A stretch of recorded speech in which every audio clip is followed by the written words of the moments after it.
Hoy tengo el privilegio y también la enorme responsabilidad de compartir con ustedes el mensaje de la palabra del Señor. Y hemos estado trabajando, ¿verdad?, en la serie La Iglesia Funciona, porque como miembros del cuerpo de Cristo, como miembros de la iglesia, tenemos que aprender que la iglesia funciona. Si nosotros no funcionamos, no significa que la iglesia deje de funcionar. Si nosotros no estamos en armonía con lo que la iglesia del Señor va caminando, no significa que la iglesia del Señor deje de caminar. Somos nosotros los que nos vamos quedando, ¿verdad? Pero como nosotros no somos de los que retrocedemos, sino de los que avanzamos hacia la meta, estamos aprendiendo a cómo funcionar en medio de o insertados en esa iglesia de Cristo. Y hemos venido hablando sobre el arrepentimiento, el pecado, y el tema anterior fue transformados, porque cuando nosotros somos creyentes, nos alcanza la salvación, somos transformados. Y en medio de esa transformación se empiezan a evidenciar unos frutos, se empiezan a evidenciar unas señales que hacen o que muestran que nosotros verdaderamente hemos sido transformados.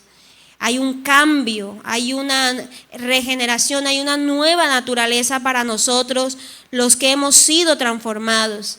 Y una de esas evidencias irrefutables, una de esas evidencias indudables de que nosotros hemos sido transformados por el Señor, es que somos llamados o somos inspirados o motivados a la oración. Así que hoy vamos a hablar acerca de la oración, porque tenemos que tener certeza de que Dios nos oye. ¿Usted tiene esa certeza, querido hermano o hermana que está aquí? Dios nos oye, Dios escucha nuestra oración. Y quiero compartirles la palabra en Gálatas, en la carta a los Gálatas, en el capítulo 4, verso 6.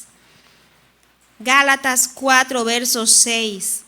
Dice la palabra del Señor: y por cuanto sois hijos, Dios envió a vuestros corazones el espíritu de su Hijo, el cual clama: Abba, Padre. Y por cuanto sois hijos, aquel que es hijo de Dios, y también hemos aprendido por la Escritura quiénes son los hijos de Dios. Los hijos de Dios son aquellos a los cuales se les ha dado esa potestad o ese poder, porque han creído en el nombre del unigénito Hijo de Dios, en el nombre de Jesucristo. Y todo aquel que ha creído en Cristo y lo ha aceptado como su Señor y Salvador y lo ha reconocido como su Señor y Salvador, entonces tiene el poder de ser llamado hijo de Dios. Y si somos hijos, entonces Dios envió a los corazones o envía a los corazones de sus hijos el Espíritu de Cristo, el cual hace que nosotros podamos clamar con total seguridad y confianza: Abba, Padre. ¿Cierto? Podemos decir: yo soy un hijo de Dios. Yo puedo saber que Dios es mi Padre. Y no solo lo sé, lo siento, lo vivo, lo creo, que soy un hijo de Dios, porque hemos sido revestidos o llenados del Espíritu de Jesucristo, de la acción transformadora del Señor. Entonces nosotros somos distintos, ¿verdad? Somos diferentes, ahora somos hijos de Dios. Eso lo sabemos porque cuando un pecador se arrepiente, cuando un pecador pone su fe en Jesús, ocurre uno de los hechos más maravillosos y más extraordinarios y más increíbles y difíciles de explicar, pero real. Y es que un hombre que estaba muerto en sus delitos y pecados, ahora vive y vive para la gloria de Dios. Es algo que no sabemos cómo se produce, pero sabemos quién lo produce. Sabemos que es Dios transformando la naturaleza de un hombre muerto y ahora llevándola a vida y vida en abundancia. Porque si cuando estábamos sin Dios, estábamos muertos, ¿verdad? Pero también dice que estábamos, la palabra y la escritura nos dice que nosotros estábamos destituidos de la gloria de Dios. Estábamos ajenos a las promesas de Dios. Estábamos alejados de toda la bendición que el Señor ha provisto para su pueblo, para su iglesia. Y estábamos alejados también de la voluntad de Dios. Así vivíamos, ¿cierto? ¿Sí o no vivíamos así? Vivíamos muertos en pecado, destituidos de la gloria de Dios, ajenos a las promesas que Dios ha hecho y alejados de la voluntad del Señor. Pero ahora, de una manera sorprendente y sobrenatural, solo por la fe puesta en el Hijo de Dios, nosotros somos renacidos a una nueva vida. Somos transformados por el poder del Espíritu Santo. Y ahora entonces no solo somos vivos, sino que nos hace miembros de su cuerpo. ¿Usted no cree que esto es glorioso? ¿Usted no cree que esto es algo que nos debe a nosotros hacer palpitar el corazón cada vez que lo recordamos? Éramos muertos y ahora vivimos. Estábamos alejados y ahora hemos sido acercados. Estábamos enemistados, pero ahora hemos sido reconciliados y tenemos vida nueva.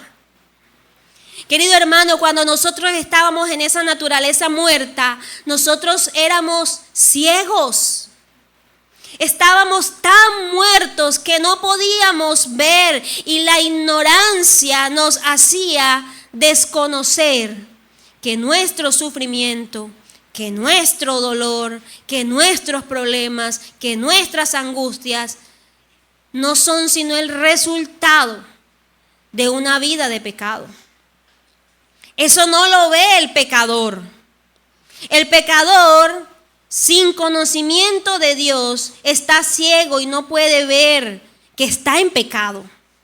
El pecador vive creyendo que la vida es así, que la vida es normal, que el pecado es cotidiano, o sea, ni siquiera sabe que es pecado. Vive en pecado creyendo que eso es lo normal, que así se vive. Por eso cuando una persona está muerta en su pecado y en sus delitos, no es capaz de ver que ciertas cosas que hace, que ciertas acciones que tiene son pecaminosas, sino que la ve como lo normal de este mundo. Por eso los hombres son infieles. ¿Y qué dicen? No, pero si eso siempre ha sido así, ¿qué hombre no es infiel? Las mujeres son adúlteras y que dicen, no, mija, es que si ese no le sirvió, usted tiene derecho a buscarse otro, porque un clavo saca otro clavo. ¿Cierto? No son las cosas que la gente vive, dice, promulga y la ve como algo natural. Es normal poner a los niños a decir vulgaridades, bailar y cantar canciones horribles. Es normal exponer a los niños y a las niñas a una sexualidad prematura. Pero el que está muerto en delitos y pecados no lo ve así. Pero ¿sabe qué sí experimenta el que está muerto en delitos y pecados? El dolor que el pecado produce.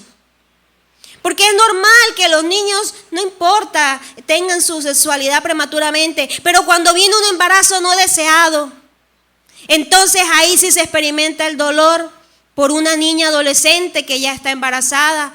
O cuando se evidencia una infidelidad en el hogar, entonces viene el dolor de la traición y la ruptura y el divorcio. O cuando se experimenta las consecuencias de un hombre o una mujer alcohólica o un hombre o una mujer drogadicta en un hogar y se experimenta ese dolor, entonces ahí sí somos conscientes de que hay dolor, de que hay tristeza, de que hay angustia en nuestra vida. Pero el que está muerto en delitos y pecados solo puede saber que sufre, pero aún así es ciego a entender de que eso es producto de su propio pecado. Pero ¿sabe qué, querido hermano, hermana? No solo es producto de nuestro propio pecado, porque nosotros también estamos expuestos a la influencia del pecado del otro. No solo sufrimos por nuestros propios pecados, sufrimos por nuestros propios pecados, eso es indudable, pero también sufrimos porque otro peca en contra de nosotros, en contra de la familia, en contra de donde nosotros nos desenvolvemos. ¿O es que un padre no sufre por el pecado de su hijo? ¿Un esposo, una esposa no sufre por el pecado de su cónyuge? ¿Un empleado no sufre por el pecado de su jefe? ¿O un jefe no sufre por el pecado de un empleado? ¿Los profesores no sufren por el pecado de sus alumnos? ¿Y los alumnos no sufren cuando su profesor o su profesora es un pecador? Dígame si no sufren. Porque cuando otro peca, indudablemente nos va a afectar. ¿Y sabe cuándo más nos afecta?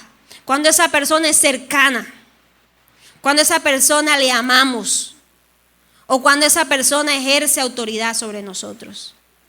Entonces también sufrimos a causa del pecado de otros. Pero también sabe por qué sufrimos y vamos a seguir sufriendo. Porque vivimos en un mundo caído, en un mundo corrompido, en un mundo que está, una tierra que está maldita a causa del pecado del hombre. Así que, hermanos, todo esto es el producto del pecado en la tierra y actuando en la vida de los hombres, el dolor. Pero cuando estamos muertos en nuestros delitos y pecados, esta realidad espiritual no la podemos entender, no la podemos ver como la ven los hombres y mujeres que han sido transformados por el poder del Espíritu Santo. Los hombres y mujeres que hemos nacido de nuevo, podemos ver esta claridad espiritual y sabemos que esto es lo que pasa. Y las causas y consecuencias del pecado y la devastación que trae a nuestras vidas. Lo podemos ver con claridad. Antes no podíamos verlo. Así que al creer en Cristo y ser salvos por su gracia, nosotros vamos a experimentar nueva vida. ¿Y sabe cuál es la buena noticia? Que todo aquel que tiene nueva vida, tiene una vida eterna. Una vida eterna. Pero esta vida nueva se va a manifestar como cuando un bebé nace. Cuando un bebé nace es tierno, ¿verdad? Es ignorante de muchas cosas. Ese bebé no se puede quedar bebé, tiene que seguir creciendo y madurando. El nuevo creyente en Cristo, de igual manera, es como un bebé, pero no se puede quedar siendo un bebé. Tiene que caminar a la madurez y a la adultez. Los nuevos creyentes, aunque ya son creyentes, aunque ya son sellados por el Espíritu Santo, aunque ya pueden tener revelación de muchas cosas, aún así necesitan seguir siendo edificados y seguir avanzando en el conocimiento de Dios. Y así como un bebé recién nacido, la forma como tiene para comunicarse, ¿cuál es? ¿Cómo se comunica un bebé recién nacido? Llorando, ¿verdad? Y hace caritas. Y el papá que sabe, el papá al principio no sabe nada, pero ya después empieza a interpretar cada señal del rostro de ese bebé. Y cada llanto lo identifica. No, este llanto es por hambre. No, este llanto le duele algo. No, este llanto es porque ya se ensució el pañal. Al principio no, pero ya después todo uno discrimina el llanto. Es más, pueden estar llorando 10 bebés que uno ya sabe cuál es el de uno. El llanto del bebé propio se identifica. Así es en la vida natural. Pero podemos tener a través de la vida natural ejemplos de cosas que pasan en el mundo espiritual. Y así como un bebé comenzando, la forma como tiene de comunicarse con sus padres a través del llanto. Cuando nosotros somos nuevos creyentes, nos comunicamos con nuestro Padre Celestial con una oración, que a veces no es una oración la mejor o la más madura, pero hacemos nuestros primeros llantos al Señor. ¿Por qué? Porque ya tenemos una vida nueva y hemos nacido a la naturaleza de Dios. Y la naturaleza de Dios puesta en nosotros nos hace, nos lleva, nos impulsa a la necesidad de comunicarnos con nuestro Padre, con ese Dios que nos ha dado nueva vida. Así que, queridos hermanos, la persona nacida de nuevo indiscutiblemente va a tener la necesidad y, como les decía, el impulso de comunicarse con el Señor. Y aunque, como les decía, al principio de pronto podemos considerar que son oraciones torpes, aún así son oraciones que Dios escucha y que Dios tiene cuidado de nosotros y que Dios está atento, así como una madre está atento al llanto de su bebé. Así el mismo Dios Todopoderoso está atento al clamor de sus hijos. Yo no sé si ustedes experimentaron lo que yo, pero cuando el Señor me salvó por gracia y yo reconocí que era una mujer pecadora y puedo decir, el Señor me salvó ese día. Yo recuerdo que mis primeras oraciones, ni siquiera me acuerdo cómo era que yo oraba, pero lo que sí me acuerdo es que yo oraba y Dios me contestaba, pareciera que ya, eso era más rápido que ya. Veía cómo Dios inmediatamente acudía a esa que yo hacía. Pero pareciera que después, cuando el tiempo va pasando y uno ora y como que, oye, ¿qué pasó? ¿Será que Dios ya no me oye porque yo oro y ya no recibo esa respuesta inmediata? Como cuando el nuevo creyente llega y usted lo ve entusiasmado y emocionado porque ha conocido a su Salvador, y ese creyente tiene una fe inmensa, grande, que ora por los enfermos y los enfermos se sanan, que va y predica a su vecino y el vecino viene a la iglesia. Hay una cosa impresionante que está sucediendo en la vida de ese nuevo creyente, que pareciera que Dios está presto ahí. Pero a medida que vamos avanzando, oye, ya no es igual. Y quiero decirle que Dios no cambia. El Señor no cambia. Ese mismo Dios sigue siendo el mismo Dios del nuevo creyente al creyente que ya lleva años caminando con Él. Entonces nos preguntaremos, ¿y entonces qué pasa? ¿Sabe qué pasa, querido hermano y amigo? Lo que pasa se llama crecimiento y madurez. Y el Señor tiene que hacernos crecer y madurar en nuestra fe. Y el Señor tiene que hacernos pasar por momentos aún de pruebas y desiertos para que nosotros podamos comprender y entender la revelación de la profundidad de su ser. Y podamos en medio de esos desiertos y pruebas también conocer esos otros atributos de Dios que no pudiéramos conocer de otra forma, sino es a través de nuestro crecimiento. Así que Dios sigue escuchándonos, tanto al nuevo creyente como al creyente maduro. Dios escucha. Y Dios sigue respondiendo tanto al creyente nuevo como al creyente maduro. Pero tenemos que entender que la respuesta de Dios irá siendo conforme a la medida de lo que nosotros vamos necesitando. Porque un bebé no se puede quedar siendo bebé. Y un nuevo creyente no puede seguir diciendo, es que yo soy nuevo, yo apenas tengo poco tiempo de conocer al Señor. No. Nosotros tenemos que avanzar, nosotros tenemos que crecer, nosotros tenemos que ser hombres y mujeres de fe probada. De fe probada. Y por eso muchas veces no vamos a recibir todo lo que pidamos y tampoco vamos a recibirlo inmediatamente porque necesitamos ser ejercitados en nuestra fe. ¿Te está entendiendo esto, querido hermano y hermana? Así que la oración también tiene que madurar. Y lo primero que nosotros tenemos que saber y entender es que hay un llamado de parte de Dios.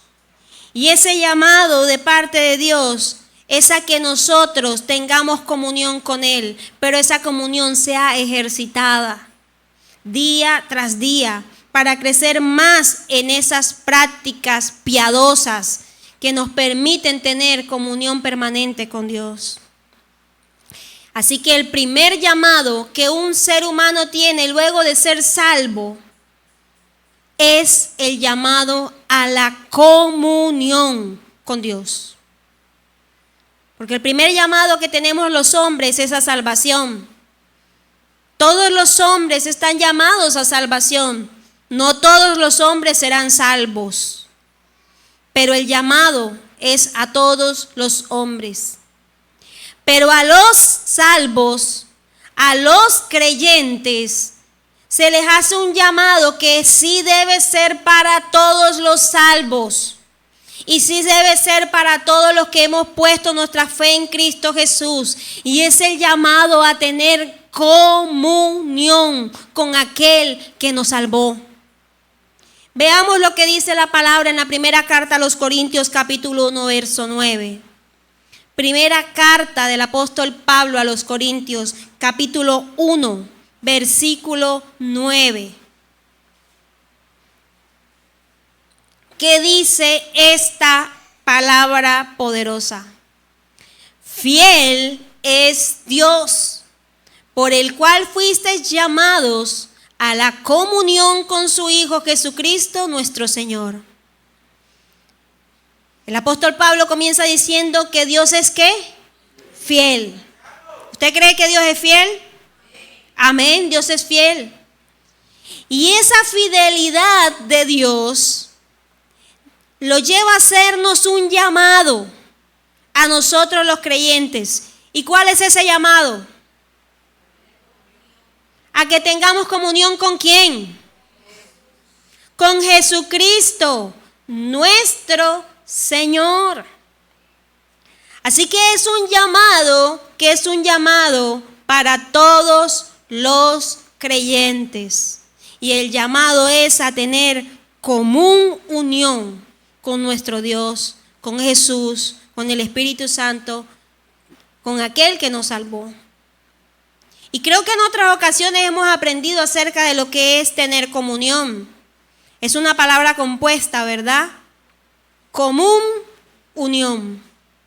Común, algo que es general para todas las partes, ¿cierto? Y unión sabemos que significa estar entrelazados, estar unidos. Entonces, tener común unión es que nosotros tenemos unidad en el pensamiento, unidad en la fe, unidad con aquel que nos llamó a que seamos uno con Él. Eso es tener comunión, tener unidad, porque hay algo que nos hace o que nos pone en común, y esa es la fe, ¿cierto? La fe en Jesús. Antes de conocer al Señor, nosotros no teníamos comunión con Dios. Ya eso lo dijimos. No teníamos comunión con Dios. ¿Por qué? Porque estábamos muertos. Éramos un ejército de gente muerta. Pero el muerto ya no se puede comunicar con nadie. Una persona que está muerta ya no puede tener relación con ninguna otra persona. Por eso cuando nosotros estábamos muertos espiritualmente, no solo no podíamos tener comunión, no podíamos tener ninguna relación con Dios, porque estábamos muertos.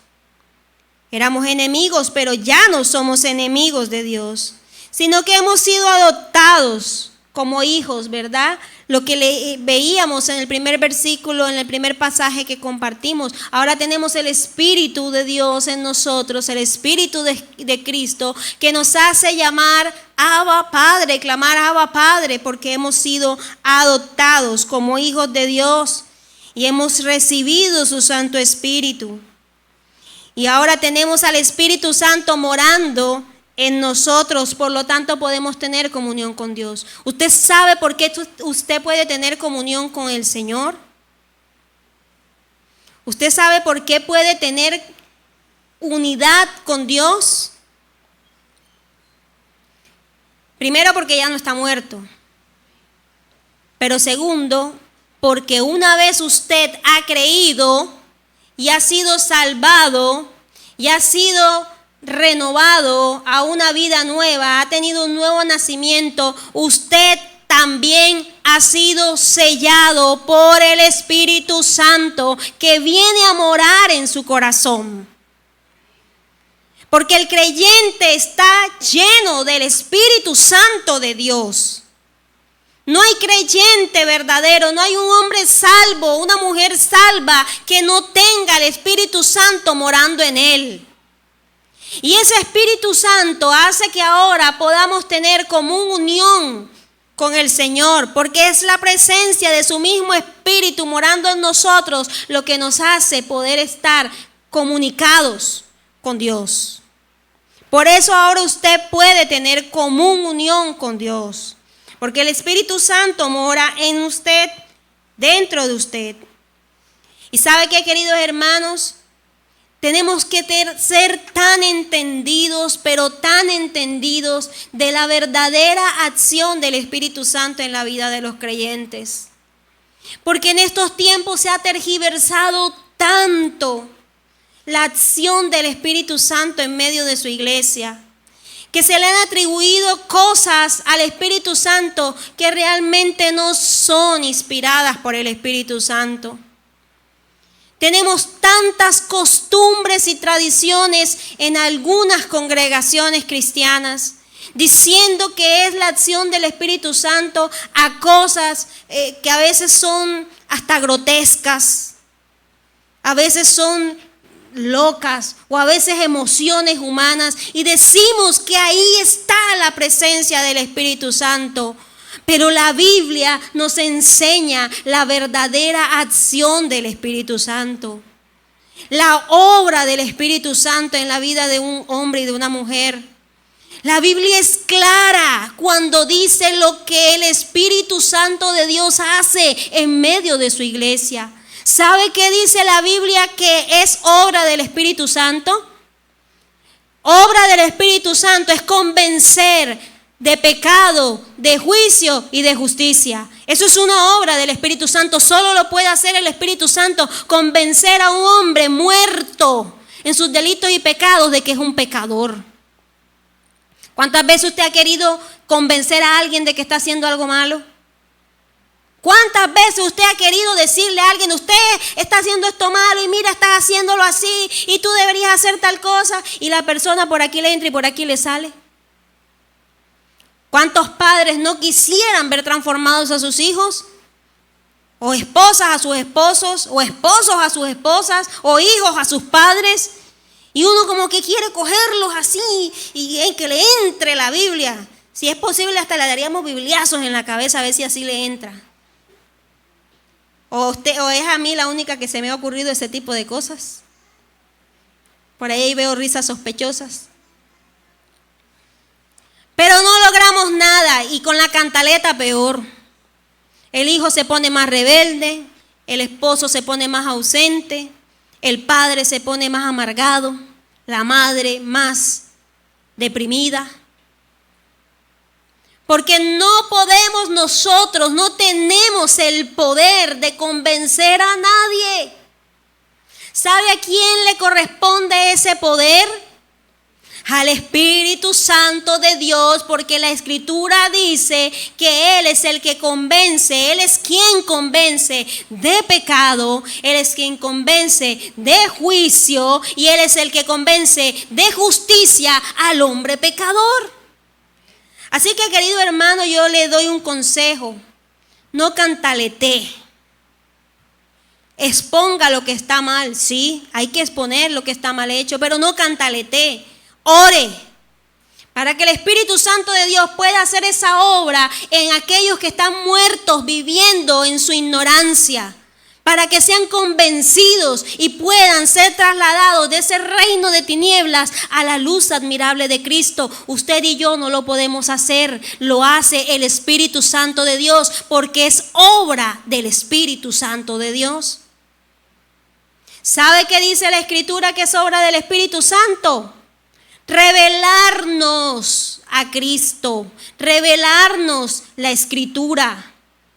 Esa es obra del Espíritu Santo de Dios. Por eso es que a veces aquellos que están muertos en delitos y pecados leen la Biblia y dicen: yo no entiendo nada.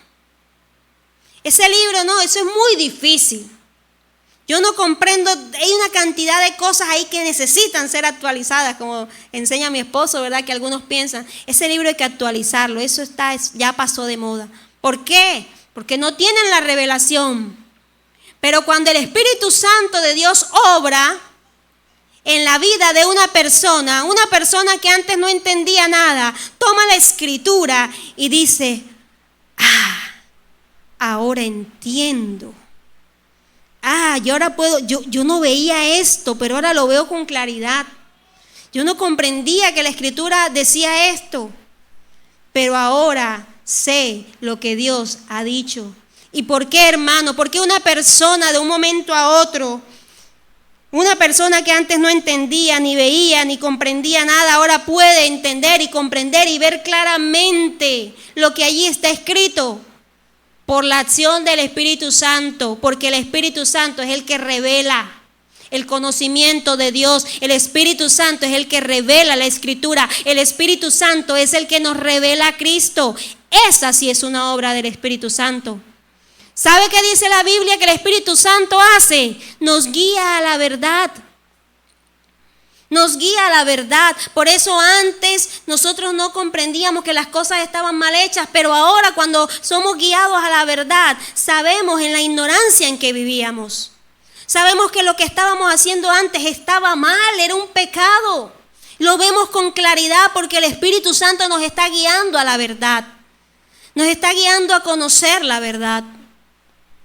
Yo me acuerdo una conversación que tenía una vez con mi esposo y él me decía, hablando sobre un tema, y él me decía, pero tú antes no pensabas así, tú antes defendías eso.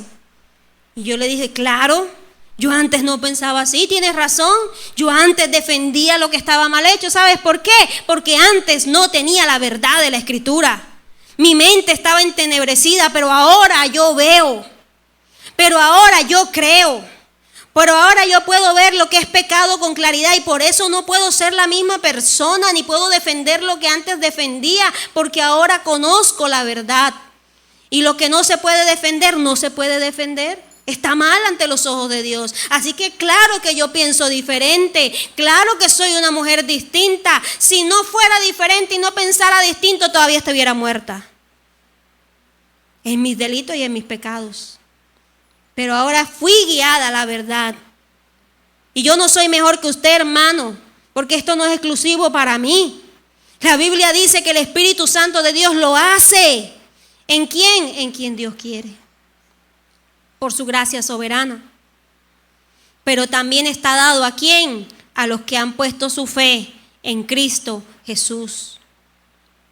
Así que esas verdaderamente son obras del Espíritu Santo: convencer de pecado, de juicio y de justicia, guiarnos a toda verdad, revelarnos la Escritura, enseñarnos las cosas que han de venir, consolarnos en medio de nuestra necesidad, interceder por nosotros con gemidos indecibles, darnos poder para ser testigos de Él y del Santo Evangelio a donde quiera que vayamos. La Biblia que yo leo enseña que esa es la acción del Espíritu Santo. No dice que la acción del Espíritu Santo son cosas extrañas que ahora hace la gente. Por eso usted no se deje engañar. Usted no se deje tergiversar la cabeza cuando digan, en esa iglesia no se siente al Espíritu Santo, porque la gente no brinca, salta, hace locura, se ríe, hace como animales, se arrastra, da vuelta o hace aquello o hace tal cosa, pero de ahí salen igualitos, muertos todavía en sus caracteres malos. Pero cuando un hombre o una mujer es tocado por el Espíritu Santo, necesita indiscutiblemente, va a ser transformado, necesita cambiar. Es un hombre, una mujer que sale de allí no perfecto, pero sí llevado a tratar de vivir una vida agradable a Dios. Compartía Beatriz no recuerdo si fue ayer, un video de un hombre que recibió a Cristo, era islamista, era líder islámico, y conoció al Señor a través de un encuentro sobrenatural con Jesús, quien se le presentó, se le reveló, así como al apóstol Pablo, a ese hombre se le reveló Cristo. No conocía la Escritura, pero el Dios de la Escritura se le reveló y ese hombre cambió, fue salvo, fue transformado. Y yo le decía a Beatriz, esa es la obra del Espíritu Santo, esa es la verdadera obra del Espíritu Santo, que una persona sea transformada, sea salva, esa es la obra del Espíritu Santo. Eso es el Espíritu Santo actuando, pero no otras cosas locas, pero seguimos iguales. ¿De qué nos sirve tener manifestaciones aún hasta físicas? Que frío, que caliente, que calor, que la corriente. ¿Para qué nos sirve eso? Si cuando llegamos y salimos de las congregaciones o de los cultos o de las campañas, vamos a seguir viviendo igual de pecadores. ¿De qué nos sirvió sentir el frío, el calor, la corriente? Ahora que el Señor se puede manifestar con frío, calor, corriente, Él hace como quiere, hermano. Si Él quiere que usted lo sienta, lo va a sentir. Si Él quiere que usted sienta X o determinada sensación en su cuerpo, Dios lo va a hacer. Pero cuando es el Espíritu Santo, la evidencia, el fruto es la transformación. Porque si no hay transformación en la vida de un hombre o una mujer, déjeme decirle que cualquier cosa que haya experimentado o fue emocional, histeria colectiva o fue un deseo de que algo le pasara. Pero no fue el Espíritu Santo, porque el Espíritu Santo lleva a la transformación. Con o sin calor, con o sin corriente, con o sin llanto. Pero donde hay fruto es la acción del Espíritu Santo de Dios. Amén. ¿Lo estamos entendiendo? Así que nosotros estamos llamados a tener comunión con Dios. Estamos llamados a una comunión con Él, a que maduremos en nuestra vida cristiana para que seamos verdaderos creyentes transformados. Nosotros no estamos solos en el proceso de madurez cristiana. El Espíritu Santo está con nosotros. Él es el que nos acompaña. Y todo lo que nos separaba de Dios, créanme, todo lo que nos separaba de Dios fue quitado de en medio por la obra de Cristo, quien nos reconcilió con el Padre por medio de su sacrificio. Así que ya no hay nada que nos separe del amor de Dios. No hay nada que nos separe de la comunión con nuestro Señor. En primera carta a los Corintios 6:17, mire lo que dice la Escritura. Voy a hacer aquí un paréntesis. Santi, consígueme un poquito de agua. Primera carta a los Corintios capítulo 6, verso 17. Pero el que se une al Señor, un espíritu, es con Él. Esto no es otra cosa, queridos hermanos, sino comunión con el Señor. El que se une al Señor, un espíritu, es con Él. Así que no debemos descuidar nuestro llamado a la comunión. Pero ese llamado a la comunión solo puede ser logrado a través de nuestra oración. No podemos tener comunión con el Señor sin orar. La expresión de nuestra nueva naturaleza, de nuestra vida nueva, es orar a aquel que nos salvó. Tendríamos que desconfiar de todo el que dice que es regenerado, que es salvo, pero que no ora. Dude. Así que si usted dice que es un cristiano, regenerado, salvo, nacido de nuevo y no ora, dude. Porque el nacido de nuevo es impulsado el lleno del Espíritu Santo, es llamado a tener comunión con su Dios, a tener comunión con Él, a orar. Si no se ora, debemos dudar, porque el creyente, el salvo, el nacido de nuevo, ruega, pide, derrama su corazón delante de su Padre Celestial. Pero el que no lo hace carece de vida, carece de comunión con Él. Así que, querido hermano, yo quiero decirte que la oración es una marca que distingue al verdadero creyente. Se lo voy a repetir. La oración es una marca que distingue al verdadero creyente. Ahora, en ese camino a la madurez del cual estamos hablando, en ese camino a la verdadera comunión que debemos tener con Dios, que sabemos que es por gracia, que la hemos recibido por Cristo, el apóstol Pedro nos da un consejo. Segunda carta del apóstol Pedro, capítulo 3, verso 18.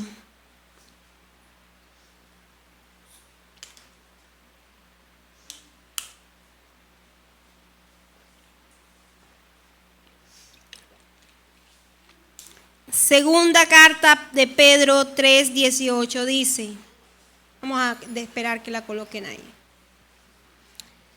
Antes bien, creced en la gracia y el conocimiento de nuestro Señor y Salvador Jesucristo. A Él sea la gloria ahora y hasta el día de la eternidad. Amén. El consejo del apóstol Pedro es que nosotros crezcamos en esa gracia. ¿En cuál gracia? En la gracia dada por Dios. ¿Cuál fue esa gracia? Su salvación, la nueva vida, la herencia en Cristo, la herencia de la riqueza de la gloria de Dios. Esas son las gracias del Señor. Pero estamos tan acostumbrados a creer que las gracias de Dios son la casa, el carro, el apartamento, el viaje. Estamos tan confundidos en esta era tan humanista de pensar que la gracia de Dios es tener dinero, es ser exitoso, alcanzar una carrera. ¿Sabe cómo dice la Biblia que se llaman esas cosas? Ustedes lo han aprendido. ¿Cómo se llaman? Fuerte. Añadiduras. La Biblia en ninguna parte nos dice que esas son las gracias de Dios o esa es la gracia de Dios. La Biblia llama a todas estas cosas materiales añadiduras. La gracia de Dios es la salvación, la nueva vida, la herencia, la vida eterna, la promesa del cielo. Esa es la gracia de Dios. ¿Y qué dice el apóstol Pedro? Que nosotros debemos crecer en esa gracia. Debemos crecer en el conocimiento de Dios. ¿Y cómo vamos a poder crecer, hermanos? ¿Cómo vamos a poder crecer en esa gracia? ¿Cómo vamos a poder crecer en el conocimiento de Dios? Si no es a través de la oración y el estudio de la palabra de Dios. No hay otra forma. No hay otra manera, hermano. Usted no va a crecer en la gracia de Dios y usted no va a crecer en el conocimiento de Dios viendo Facebook y haciendo TikTok. Perdone que se lo diga. Ahora, ver Facebook y hacer TikTok es un pecado. No. Usted lo puede hacer si quiere. Pero si usted está creído que viviendo una vida normal, cotidiana, sin orar, sin leer la Escritura, usted cada día va a ser un mejor cristiano. Usted cada día va a conocer más al Señor. Usted cada día va a ser más maduro en la fe. Déjeme decirle que no. No es posible crecer en la gracia y en el conocimiento de Dios sin oración, sin estudio, sin hacer lo que la Biblia nos enseña como medios de gracia, vivir piadosamente para el Señor. No podemos, no hay forma. ¿Eso significa que usted tiene que dejar de vivir su vida cotidiana? No, usted tiene que levantarse, hacer comida, comer, trabajar, estudiar, atender la familia. Todas esas cosas usted las necesita hacer mientras estamos en esta tierra. Es necesario. No podemos dejar de hacerlo. Pero lo que no podemos es creer que haciendo solo eso, nosotros vamos a ser cristianos maduros. Dude de su fe y de su madurez si usted no ora. Dude de su fe y de su madurez cristiana si usted no estudia la palabra. Dude. Es imposible, no hay forma. Así que en ese camino a la madurez nosotros tenemos que crecer. Y la oración es un medio de gracia dado por Dios. Es un medio para recibir y disfrutar y crecer en aquello que Dios nos ha concedido por medio de su Hijo Jesucristo. Miren, los nuevos creyentes van a comenzar a orar. Probablemente lo van a hacer de manera inconstante, cometiendo errores.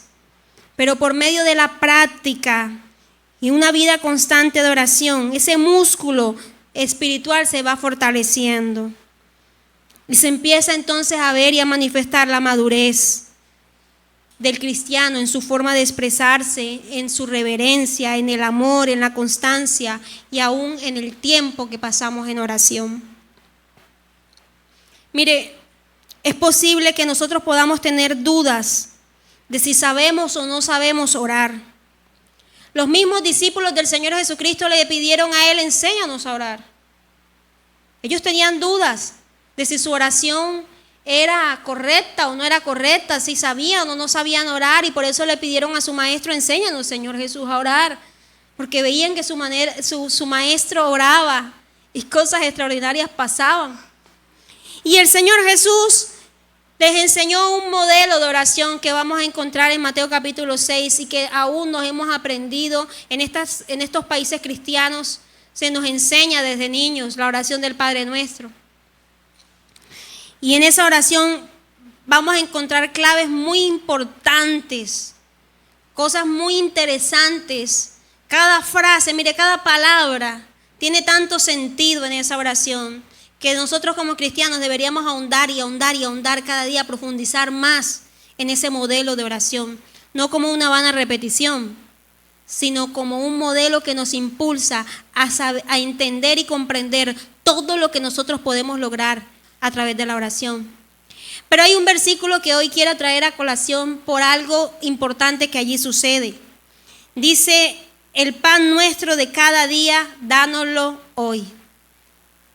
Y esa petición que nosotros hacemos al Señor me hace ver no solo que nosotros necesitamos la provisión de Dios, sino cada cuánto la necesitamos. Cada cuánto debería ser nuestra interacción con Dios. Todos los días, hermano. Todos los días. Porque el pan hay que pedirlo diario. ¿El pan de cuándo? El de hoy. Dame el pan de hoy. Es decir, yo necesito orar hoy. Yo necesito tener comunión con mi Dios hoy. Necesito su provisión hoy, su cuidado, su protección, su ayuda, su consuelo, su sanidad, su fuerza, su poder. ¿Cuándo lo necesito? Hoy. ¿Cuándo necesita usted a Dios? Hoy, usted lo necesita hoy. Mañana lo va a necesitar. Ayer lo necesitó. Entonces, ¿cada cuánto necesitamos a Dios? Todos los días necesitamos al Señor. Todos los días debemos orar. Y cada día, a medida que vayamos orando, vamos a experimentar que crecemos en la oración. Y seremos guiados por el Espíritu a orar de manera correcta, en concordancia a la voluntad del Señor.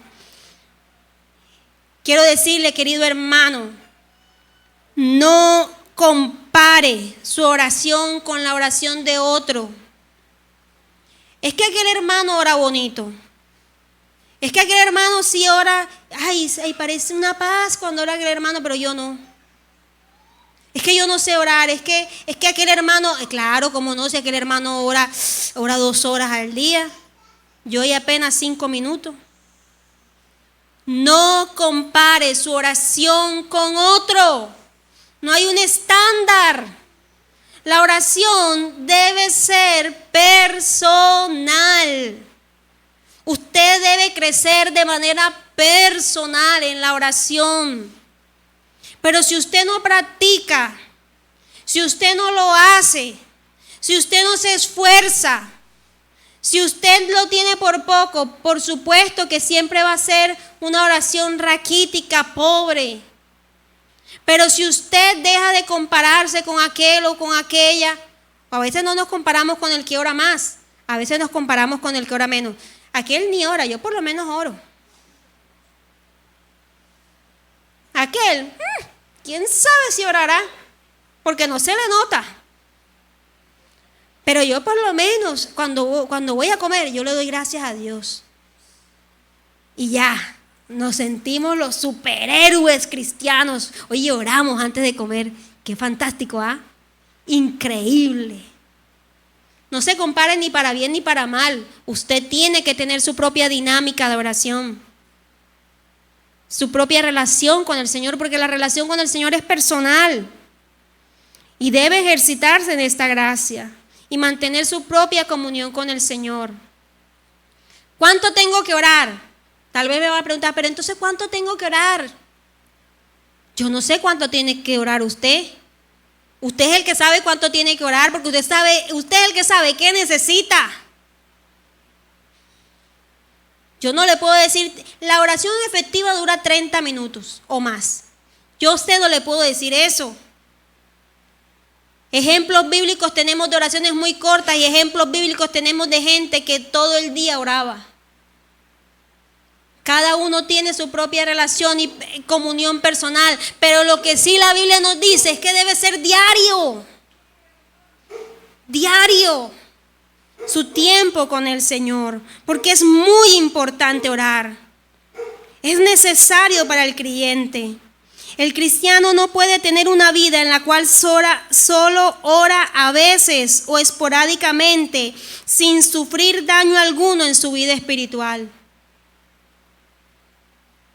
Yo oro una vez a la semana. Quiero decirte que tu vida espiritual en algún momento se va a dañar. Yo oro cuando voy a la iglesia y si no voy a la iglesia pues no oro. Quiero decirte que vas a sufrir daño en tu vida espiritual. Es imposible no sufrir daño en tu vida espiritual si no oras, si no tienes comunión con el Señor. ¿Sabes por qué? Porque el mundo y el diablo y sus demonios diariamente y a toda hora te hablan. En todo tiempo está el mundo bombardeándonos. A través de la gente, a través de las redes, a través del barrio, del vecino, de todo, a través de todo. El mundo constantemente nos está hablando, dañando la cabeza para que sigamos la corriente de este siglo. Y la única manera de contrarrestar esto, hermano, es teniendo momentos de comunión, de intimidad con Dios. Si tú no la tienes, te vas a abrumar. Te vas a abrumar por todo lo que te pasa, te vas a abrumar por el trabajo, te vas a abrumar por la familia, te vas a abrumar por el esposo, por los hijos, porque no hay para comer, porque llegó el recibo de la luz y no hay con qué pagarlo y otra vez se subió. Te vas a abrumar porque el carro se dañó y no conseguimos el repuesto. Te vas a abrumar por todo. El mundo abruma. Y la única manera de poder mantenernos firmes y mantener nuestra fe fuerte, fortalecida y vigorosa es llenándonos en el poder de Dios a través de la comunión con Él cuando oramos. Es muy importante orar. Quiero compartirles este último versículo en Mateo capítulo 7, verso 7.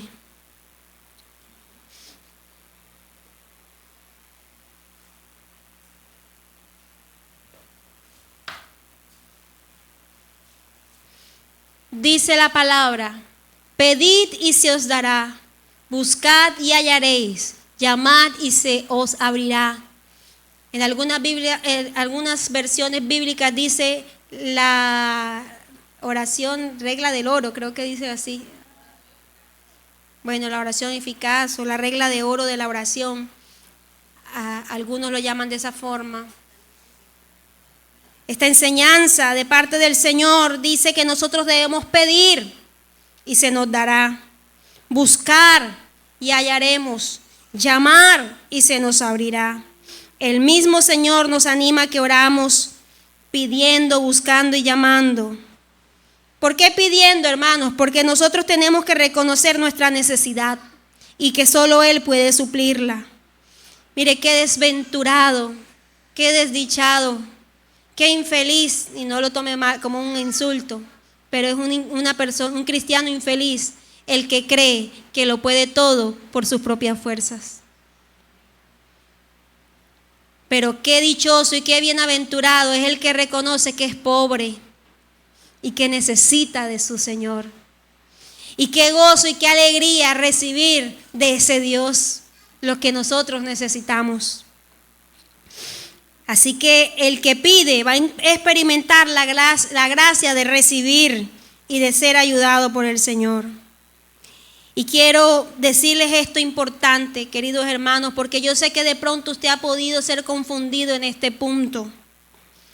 Porque cuando comenzamos a estudiar y a comprender los atributos de Dios, y específicamente el atributo de la soberanía de Dios, nosotros podemos llegar a pensar que como Dios es soberano y finalmente Él hará su voluntad, es innecesario que los creyentes pidamos.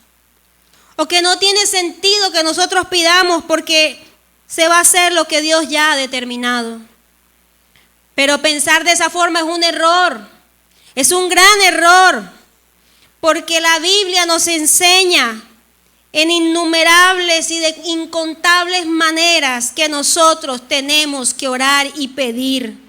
Y si la oración no fuera un medio de gracia por el cual nosotros alcanzamos el favor de Dios, no fuera necesario que pidiéramos, pero la oración es un medio de gracia, no se le olvide, es un medio de gracia por el cual nosotros alcanzamos que Dios nos favorezca, nos ayude.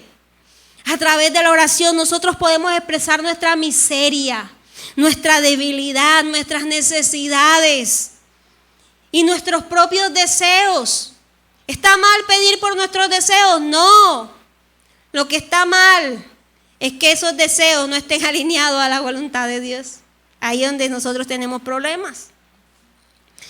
Pero nosotros podemos expresar todas estas cosas delante de Dios, quien en su sabiduría, quien en su omnisciencia, que todo lo sabe, en su bondad y en su poder, hermano, Él nos escucha y nos extiende su misericordia y nos extiende su gracia y nos concede, mire, nos concede siempre, siempre una respuesta soberana y perfecta.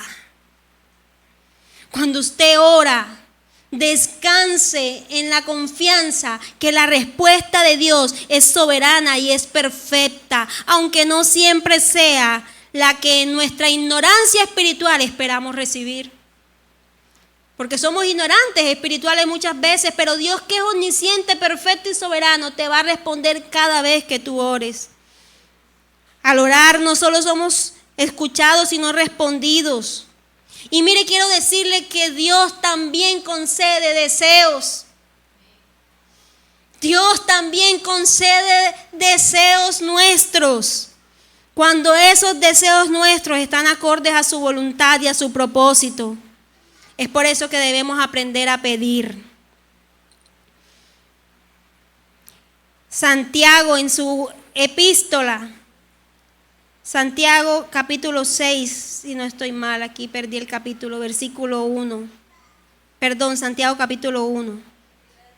Santiago 1, versículo 1. Mira para ver si es esta. Sí, del 1 al 3 vamos a leer. Perdón, del 2 al 3.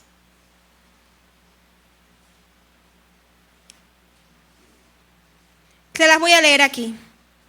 Debe estar en el capítulo 2 o en el capítulo 4, no estoy segura. Codiciáis y no tenéis, Matáis y ardéis de envidia y no podéis alcanzar. Combatís y lucháis, pero no tenéis lo que deseáis porque no pedís. Y pedís y no recibís porque pedís mal para gastar en vuestros deleites. Santiago nos muestra dos problemas grandes aquí al momento de pedir. Santiago 4, 2 y 3. ¿Cuáles son esos dos problemas? Que no pedimos es un problema. Dice, ustedes no tienen porque no piden. ¿Y saben cuál es el otro problema? A veces piden, pero piden mal. Son dos problemas. Así que no debemos dejar de pedir, pero también tenemos que aprender a pedir y a pedir bien y no a pedir mal. Así que, queridos hermanos, entendiendo esto, que Dios es soberano y recibiremos de acuerdo a su voluntad, no nos cansemos de pedir. No nos cansemos de ahondar en la gracia y el conocimiento de Dios, que solo es posible a través de la oración. Pedid, buscar y llamar. Buscar. Debemos buscar constantemente al Señor. Esfuércese, hermano. Esfuércese. Usted dirá, es que yo no tengo tiempo. ¿Cómo tiene tiempo para todo lo demás? Y no para orar.